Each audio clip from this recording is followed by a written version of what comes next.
मध्य प्रदेश के मंत्री विजय शाह की मुश्किलें लगातार बढ़ती जा रही हैं।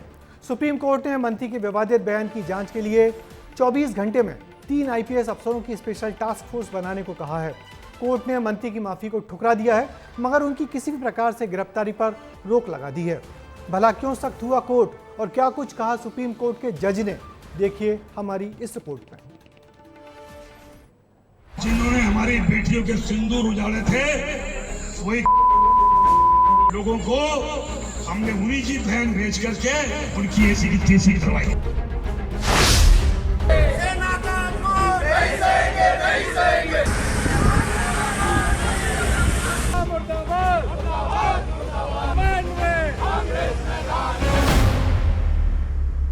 सुप्रीम कोर्ट में जब विजय शाह की विवादित टिप्पणी मामले की सुनवाई शुरू हुई तो शाह की गिरफ्तारी की अटकलें तेज होती गईं। हालांकि सुप्रीम कोर्ट से शाह को गिरफ्तारी से बड़ी राहत मिली है, लेकिन सुनवाई के दौरान सुप्रीम कोर्ट ने फटकार भी खूब लगाई है। शाह ने जब माफी मांगी तो जस्टिस सूर्यकांत ने उन्हें खूब भड़काया।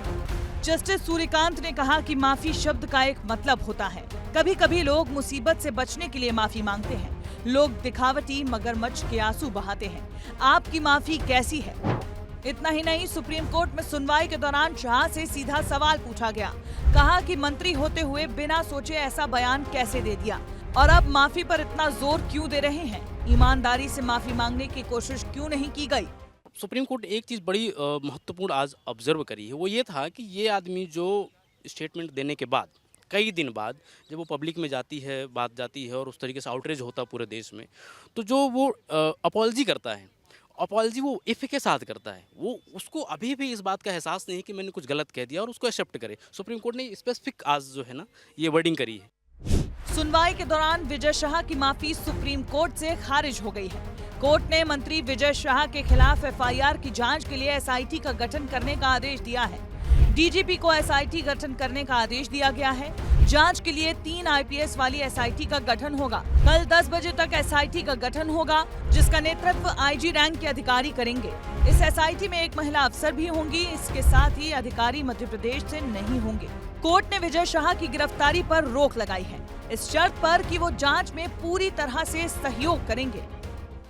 सुप्रीम कोर्ट ने ये जरूर उनके लिए राहत दी है कि अगर विजय शाह के द्वारा कोऑपरेट किया जाता है तो 28 तारीख तक के लिए उनको गिरफ्तार न किया जाए, जब तक कि इस रिपोर्ट को सबमिट नहीं करते। 28 मई को आने वाली एसआईटी की रिपोर्ट का अब इंतजार है। एसआईटी की रिपोर्ट इस मामले में निर्णायक साबित हो सकती है, क्योंकि अगर एसआईटी में ये आता है कि शाह का बयान उकसाने वाला, नफरत फैलाने वाला था, तो ऐसी स्थिति में शाह की गिरफ्तारी तय है। लेकिन इस जांच के दौरान कुछ सवाल हैं जो उठ रहे हैं। पहला सवाल, मंत्री अगर पद पर बना रहेगा तब निष्पक्ष जांच कैसे होगी? वो पद पर रहते हुए जांच को प्रभावित भी कर सकते हैं। क्या विजय शाह को शर्मिंदगी महसूस होगी और क्या वो इस्तीफा देंगे? आखिर ऐसी मजबूरी क्या है जो अब तक उन्होंने इस्तीफा नहीं दिया है? और सबसे बड़ा सवाल, शाह की कुर्सी जाएगी या वो खुद को बचाएंगे? एसआईटी के गठन में सुप्रीम कोर्ट ने यह पूरी तरह से तैयारी रखी है कि इसमें निष्पक्षता कायम रहे। लिहाजा एसआईटी में शामिल अधिकारी मध्य प्रदेश से नहीं होंगे। साथ ही साथ इन्हें अपनी स्टेटस रिपोर्ट सुप्रीम कोर्ट में जमा करनी होगी और इसके लिए पहली तारीख 28 मई मुकर्रर की गई है। कैमरा पर्सन मोनू कुमार के साथ मैं अमृत तिवारी, विस्तार न्यूज, दिल्ली। तो मंत्री विजय शाह की किस्मत का फैसला अब सुप्रीम कोर्ट की बनाई गई एसआईटी ही करेगी। हालांकि कोर्ट के इस तरीके से आगे आने पर सरकार और पार्टी विजय शाह के पक्ष में खड़ी हो गई है। विजय शाह अब जांच पूरी नहीं होने तक इस्तीफा नहीं देंगे, ये बात एकदम साफ हो गई है। मगर बीजेपी के अनेक वरिष्ठ नेता विजय शाह एपिसोड से बहुत दुखी और निराश हो गए हैं। उनको मंत्री का पार्टी और सरकार की ओर से इस तरीके से बचाव बहुत बुरा लग रहा है।